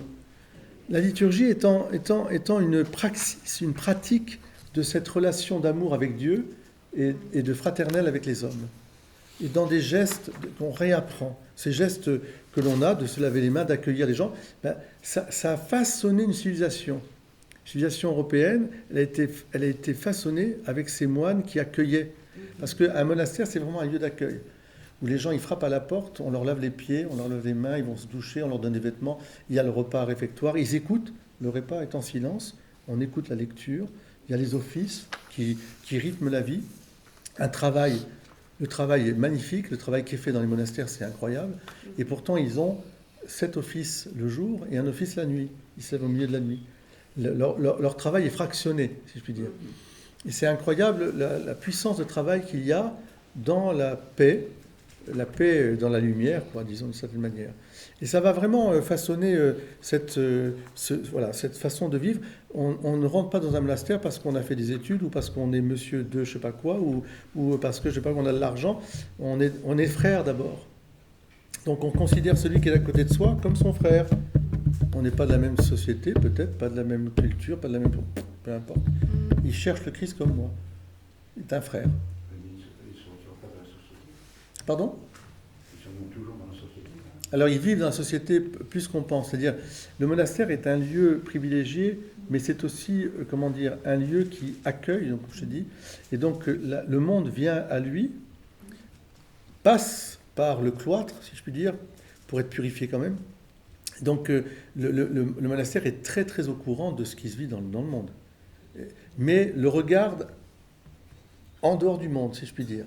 Tout en étant dans le monde, il n'est pas du monde. Donc il le regarde, si tu veux, d'une manière, je dirais, plus apaisée, peut-être plus dans la paix, justement. Parce que quand on est dans un monastère, c'est ça qui est incroyable, c'est que le temps finit par... on n'est plus attaché au temps. On est dans le temps, mais on n'est pas attaché... On ne vit pas le temps comme dans la frénésie un peu des heures qui passent, etc. Il y a des contraintes qui sont... Pas dans la même contrainte. Voilà, tout à fait. La femme qui te fait chier, Ah bah oui. Respecte Vanessa. Tu sais, moi je suis provocateur. J'attends toujours Et tutti quanti. Non mais bien sûr qu'il y a des soucis qui sont enlevés, et puis il porte le monde aussi. Le moine, c'est un peu comme un paratonnerre. La vie monastique, la vie religieuse en général, elle indique le ciel déjà.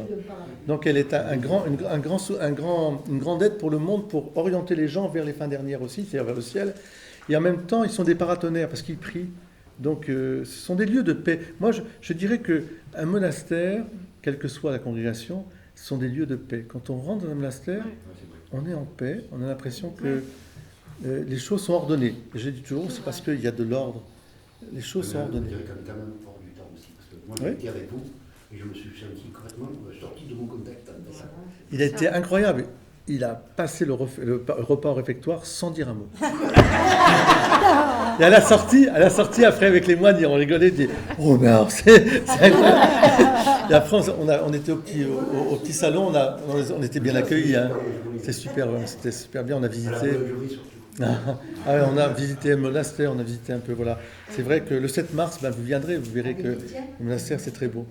Le discours au Bernardin a une très grande importance parce qu'il a montré vraiment que la grandeur d'une civilisation, elle tient à la recherche de Dieu à travers le visible.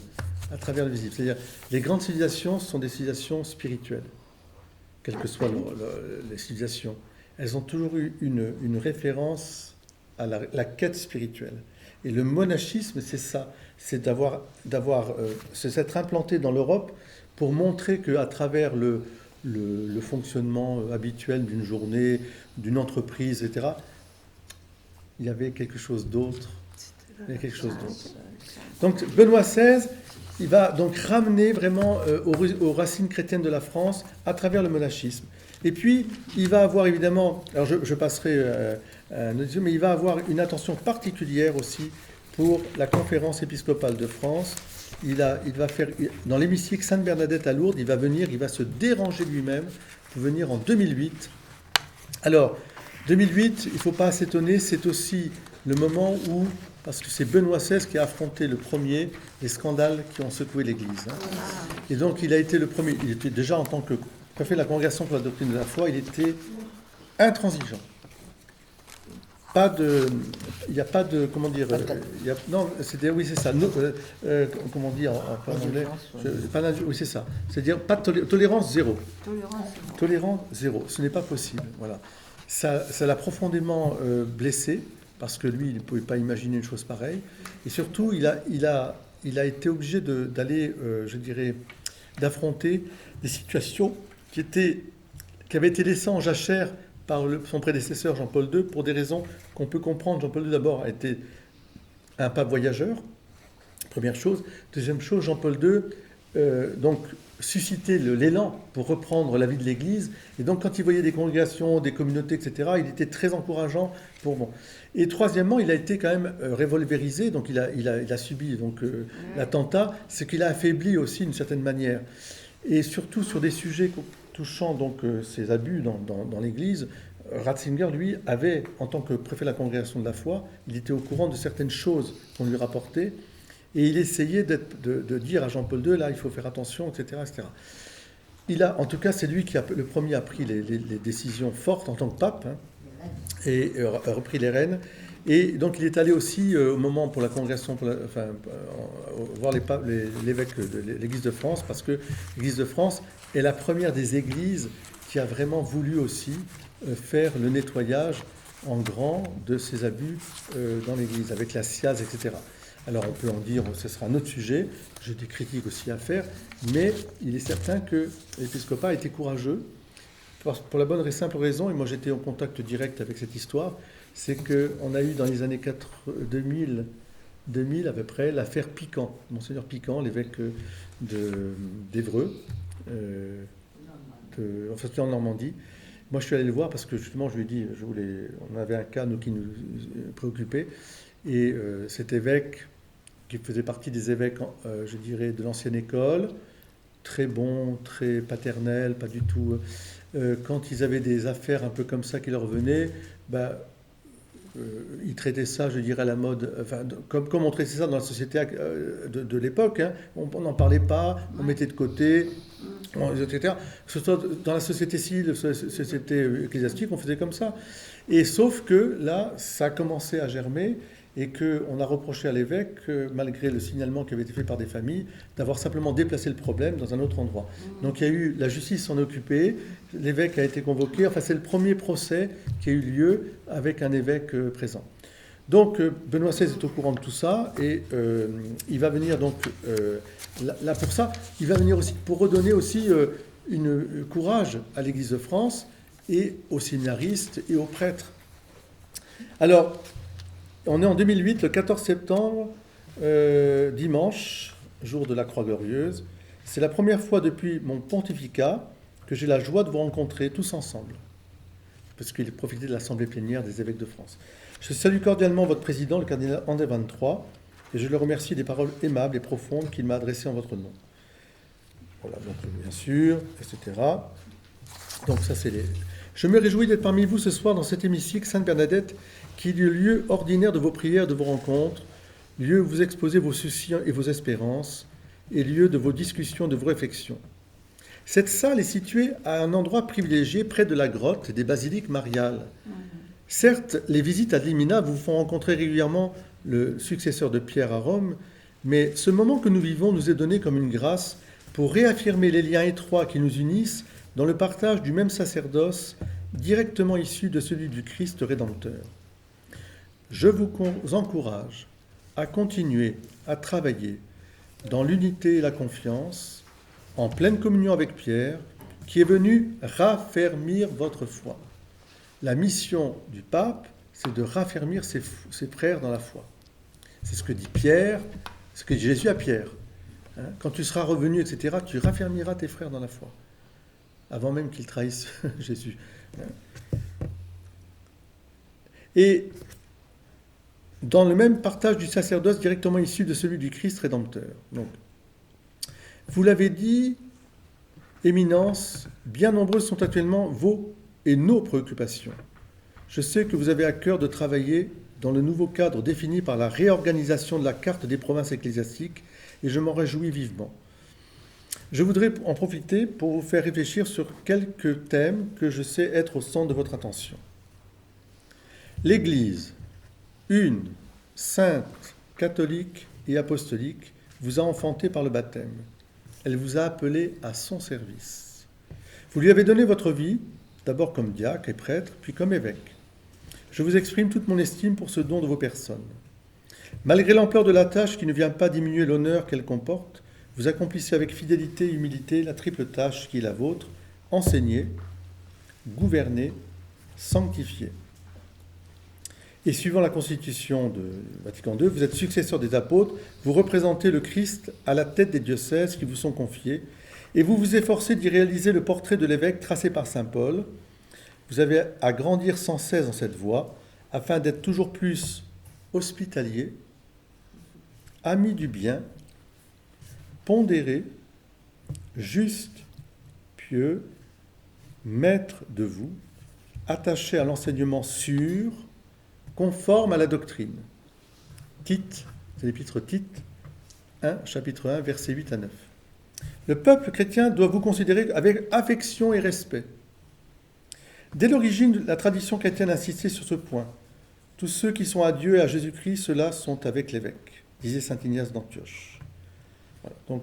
Donc il va insister sur cette mission de l'évêque particulière, en leur rappelant justement ce qu'ils doivent être. Ensuite, vous êtes à juste titre convaincu que pour faire grandir en chaque baptisé le goût de Dieu et la compréhension du sens de la vie, la catéchèse est d'une importance fondamentale. Les deux instruments principaux dont vous disposez, le catéchisme de l'Église de France, le catéchisme de l'Église catholique et le catéchisme des évêques de France, constituent de précieux atouts. Ils donnent de la foi catholique une synthèse harmonieuse et permettent d'annoncer l'Évangile dans une fidélité réelle à sa richesse. La catéchèse n'est pas d'abord une affaire de méthode, mais de contenu. Et c'est vraiment la vérité qui vous libère. Donc de contenu, comme l'indique son nom même. Il s'agit d'une saisie organique de l'ensemble de la révélation chrétienne, apte à mettre à la disposition des intelligences et des cœurs la parole de celui qui a donné sa vie pour nous. De cette manière, la catéchèse fait retentir au cœur de chaque être humain un unique appel sans cesse renouvelé, « Suis-moi ». Et on retrouve les moines, Sequela Christi, suivre Dieu, l'appel de Dieu, voilà, suis-moi, suis-moi. Et c'est ça la catéchèse, viens et suis-moi. Une soigneuse préparation des catéchistes permettra la transmission intégrale de la foi. Au milieu des soucis apostoliques, il exhortait ainsi, donc ça c'est Paul, « Un temps viendra où l'on ne supportera plus l'enseignement solide, mais au gré de leurs caprices, les gens iront chercher une foule de maîtres pour calmer leur démangeaison d'entendre du nouveau. » Alors là, avec l'IA et TikTok et tout ça, vous imaginez. Ils refuseront d'entendre la vérité pour se tourner vers des récits mythologiques. Conscient du grand réalisme de ces prévisions, et avec humilité et persévérance, vous vous efforcez de correspondre à ces recommandations. Proclame la parole, intervient à temps et à contre-temps, avec une grande patience et avec le souci d'instruire. Alors, deuxième point important, pour réaliser ça, dit-il à l'Église de France, vous avez besoin de vos collaborateurs, qui sont vos prêtres. Et vous devez avoir un grand amour de vos prêtres. J'ai été informé des prêtres, c'est-à-dire... Donc il dit, les vocations sacerdotales et religieuses méritent d'être vraiment encouragées. Et alors là, ce discours de 2008, il a une résonance aujourd'hui. Grâce à la poussée de tous ces jeunes et moins jeunes qui frappent à la porte de l'Église, concomitamment, enfin, si je puis dire, ça fait des années qu'on demandait qu'il y ait une prière vocationnelle qui soit faite. Quand je dis on demandait les prêtres, les responsables d'aumônerie, etc. Mais il y avait très peu d'écho, comme si on avait un peu peur de parler de l'engagement à suivre le Christ dans une vie religieuse sacerdotale. Et comme si on était un peu fataliste, un fait à annoncer qu'il n'y aura plus de prêtres dans pas longtemps, plus de religieux, etc. Non. Donc, aujourd'hui, je peux vous dire que dans toute la France, il y a partout dans les églises, je l'ai pu le vérifier en Bretagne, il y a vraiment un appel vocationnel qui est fait avec des rencontres de jeunes, même rien que rentrant dans l'église, on voit les personnes, les communautés religieuses du diocèse, les prêtres qui s'occupent de ceci, de cela, et avec il y a des jeunes prêtres, des moins jeunes, etc. Et on sent que ça fait comme une famille et que ça peut interpeller les jeunes. Mais surtout, je vois sur notre diocèse, là, eh bien, avec le père Benoît Tartanson, il y a vraiment une volonté de proposer des week-ends vocationnels aux jeunes qui s'interrogent, filles ou garçons, sur un éventuel appel à la vie religieuse ou sacerdotale. Donc c'est beau et on voit que voilà, il faut du temps aussi pour que les consciences se réveillent. Le discours du pape est de 2008 et donc tel le Christ, d'inviter jeunes et moins jeunes à se mettre au service du Maître qui est là et qui appelle les catéchistes, les diacres permanents, les communautés de vie consacrée, de laïcs consacrés aussi. Enfin, il y a plein d'exemples où des vocations se réalisent. Dans ce contexte, je ne veux pas omettre d'exprimer ma reconnaissance pour les innombrables prières de vrais disciples du Christ et de son Église. Il y a parmi eux des prêtres, des religieux, religieuses, des personnes âgées ou des malades, des prisonniers aussi, qui durant des décennies ont fait monter vers Dieu leurs supplications pour accomplir le commandement de Jésus. Priez donc le maître de la moisson d'envoyer des ouvriers pour sa moisson. L'évêque et les communautés des fidèles doivent, pour ce qui les concerne, favoriser et accueillir les vocations sacerdotales et religieuses en s'appuyant sur la grâce que donne l'Esprit Saint pour opérer le discernement nécessaire. Oui, très chers frères dans l'épiscopat, continuez à appeler au sacerdoce et à la vie religieuse, tout comme Pierre a lancé ses filets sur l'ordre du Maître, alors qu'il avait passé la nuit à pêcher sans rien prendre.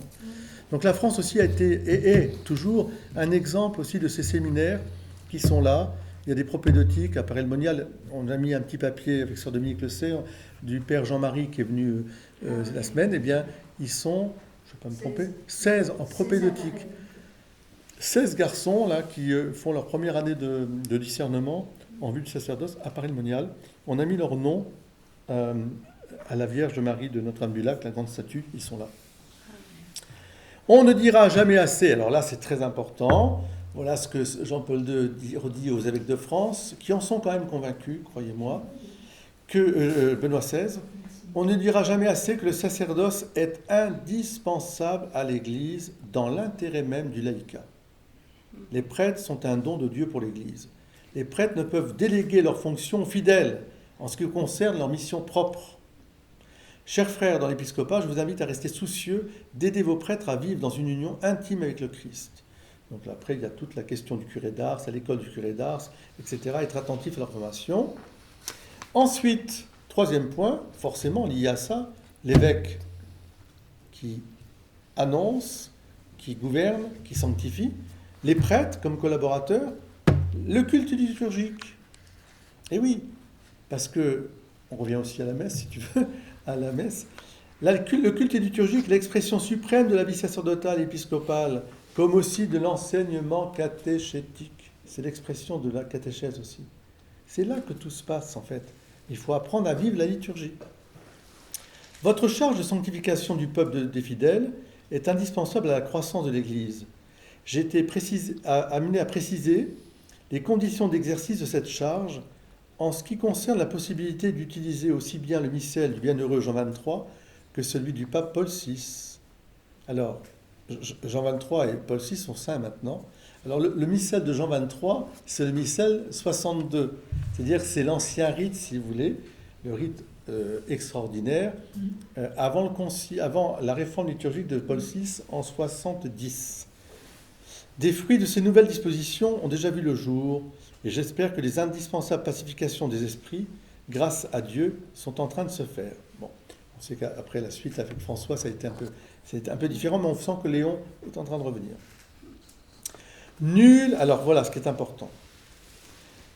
Il faut trouver donc des solutions satisfaisantes pour tous, afin que la tunique sans couture du Christ ne se déchire pas davantage. Nul n'est de trop dans l'Église. Je dis bien nul. C'est très important. Ce n'est pas que les traditionnistes, les progressistes, etc. Nul n'est de trop dans l'Église. Chacun, sans exception, doit pouvoir s'y sentir chez lui et jamais rejeté. Dieu qui aime tous les hommes et ne veut en perdre aucun nous confie cette mission de pasteur en faisant de nous les bergers de ses brebis. Nous ne pouvons donc que lui rendre grâce de l'honneur et de la confiance qu'il nous fait. Efforçons-nous donc toujours d'être des serviteurs de l'unité. Les jeunes. Alors d'abord, si. Alors d'abord, Donc, t'es un peu plus jeune, un peu plus vieux que le jeune normal. troisième. Marco, quatrième point, la famille d'abord. En disant, alors, un grand amour de la famille, il faut s'en occuper. Vraiment la famille, voilà. Et notamment le mariage. Et là, bien sûr, on est en 2008. Il sait très bien qu'il est en train de se préparer, le mariage pour tous, etc. Et donc il dit non. Hommes et femmes, Dieu les a créés ainsi, que ce que Dieu a uni, que l'homme ne sépare pas. Alors, ensuite, les jeunes.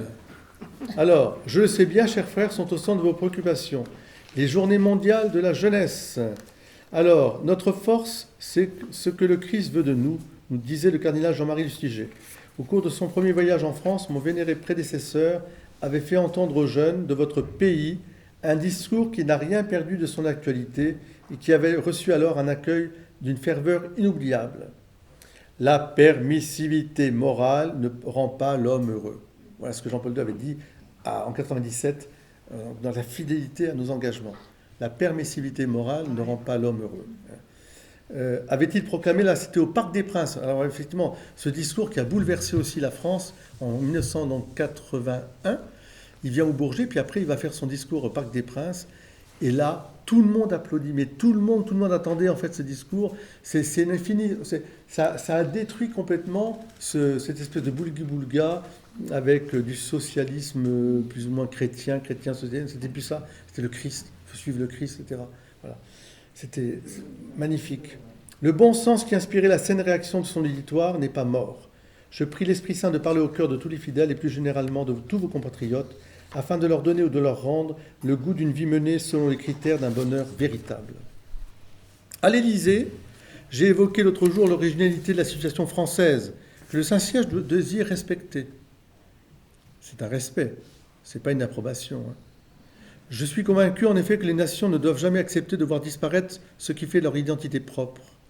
Dans une famille, les différents membres ont beau avoir le même père et une même mère, ils ne sont pas des individus indifférenciés, mais des personnes avec leur propre singularité. La nation est en effet, pour reprendre le terme du pape Jean-Paul II, la grande communauté des hommes qui sont unis par les liens divers, mais surtout, précisément, par la culture. La nation existe par la culture et pour la culture. Elle est donc la grande éducatrice des hommes pour qu'ils puissent être davantage dans la communauté.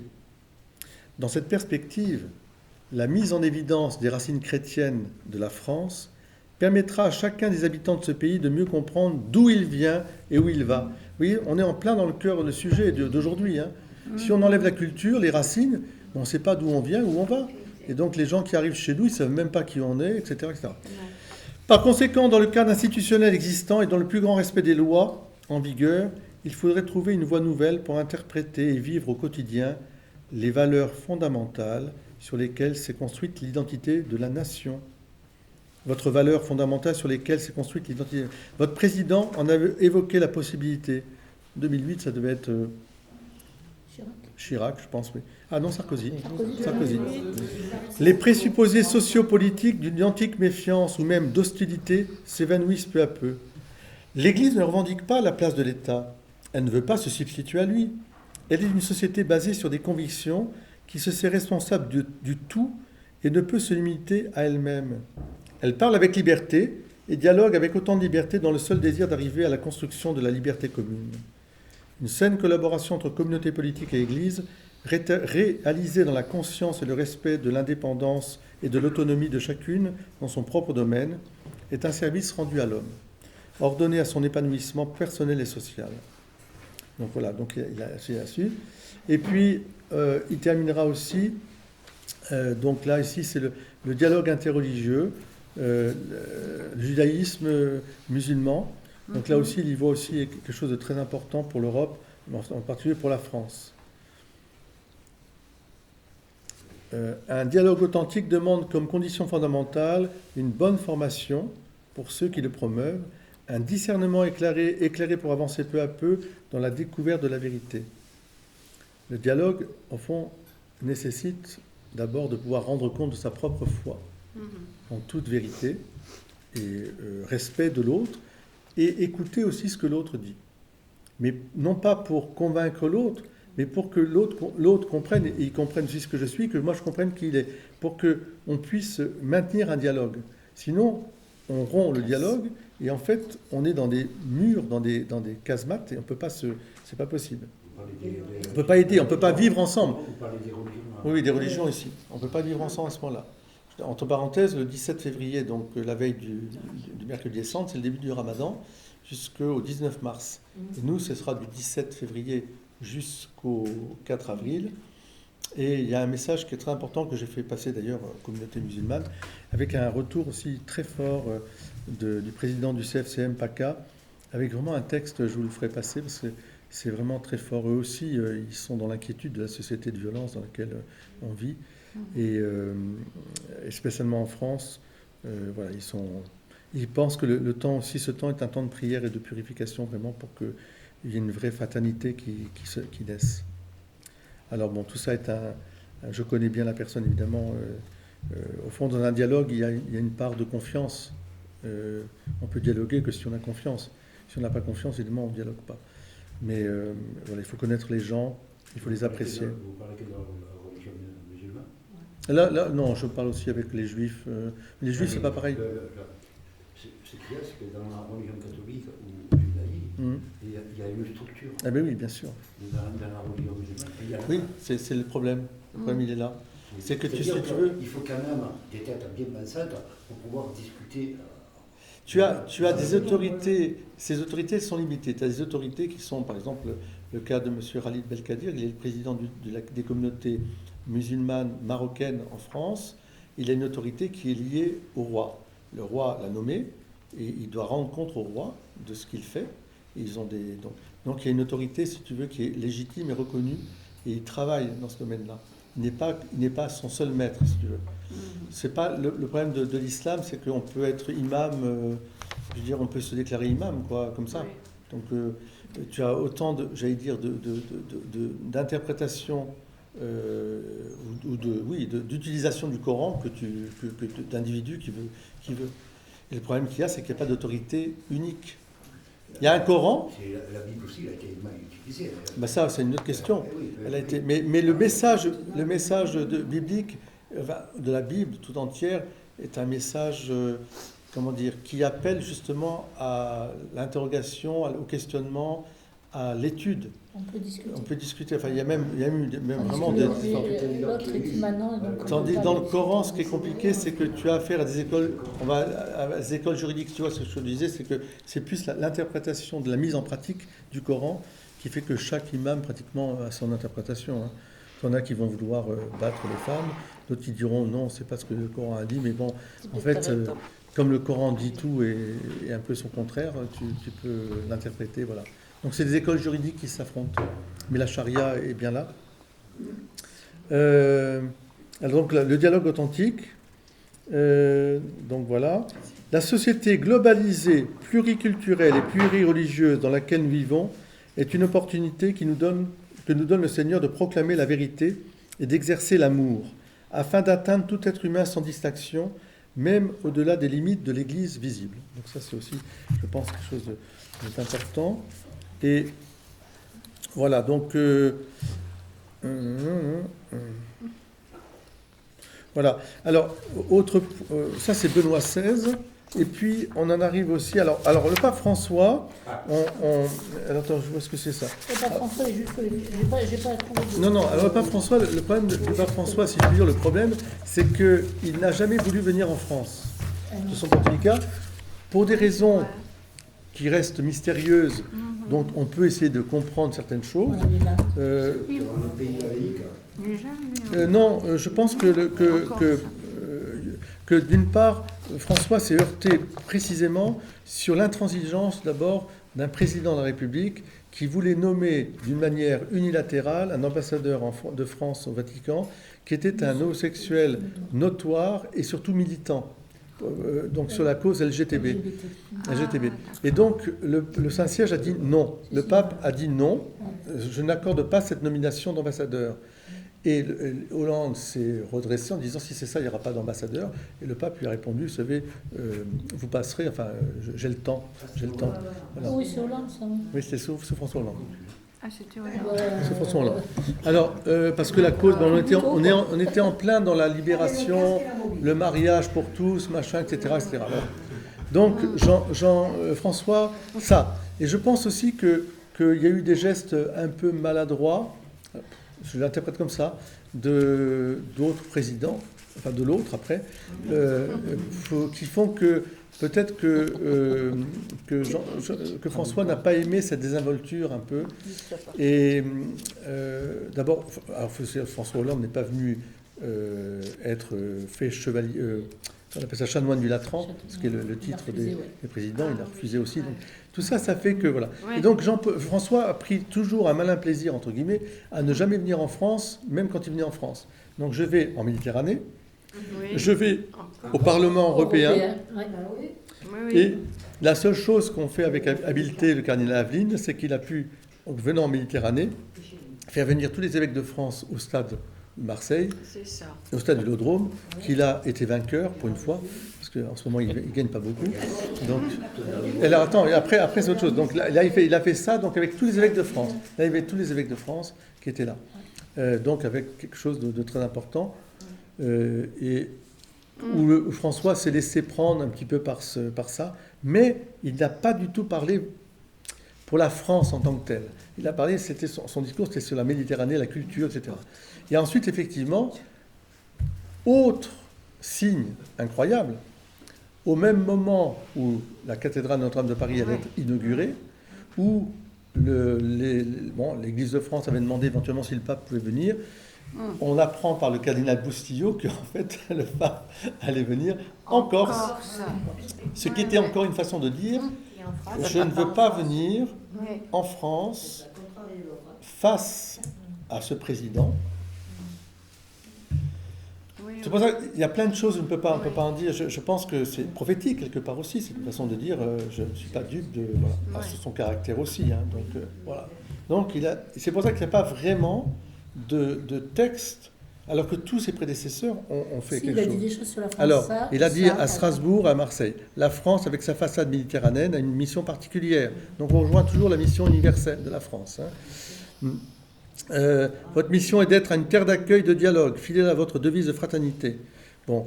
Et là, à Strasbourg, une Europe qui ne soit pas seulement centrée sur l'économie, mais sur la dignité de la personne humaine, c'est la vocation de la France, qui a la mission de redonner cette âme à l'Europe. Face, on pourrait dire, au côté un peu germanique de Panzer, l'économie. Tu vois. Donc là, bon. Donc en fait, voilà, votre mission est d'être un pont entre les nations.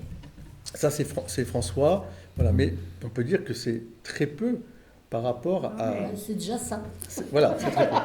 Or, sur le sujet. et ce qui est intéressant, c'est de voir que dès l'élection du pape Léon XIV, qui lui a des ascendances normandes, Ouais, française. normandes, Française. Prévost, il est bien sûr italo-espagnol, Italien aussi, tu vois. il a la nationalité aussi péruvienne, puisqu'il est américain. Il a pris la nationalité péruvienne quand il était évêque là-bas. Oui, il est tout. Eh bien, Provençal. alors, Tu serais pas un peu provençal, toi? Oui. on est en 2025. Il vient d'être élu. Et il reçoit, d'abord, il envoie un premier message.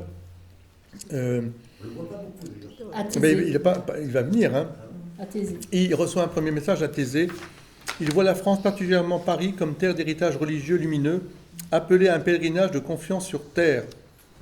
Donc, on revient un petit peu aux fondamentaux aussi de Jean-Paul II. Un héritage spirituel qui est très important. Paris comme berceau des saints missionnaires. Message Thésée, 27 décembre 2025. Je salue les jeunes à Paris, ville façonnée par des figures de sainteté répondant à l'appel du Christ. Vous voyez, on retrouve le thème de Jean-Paul II là, ici.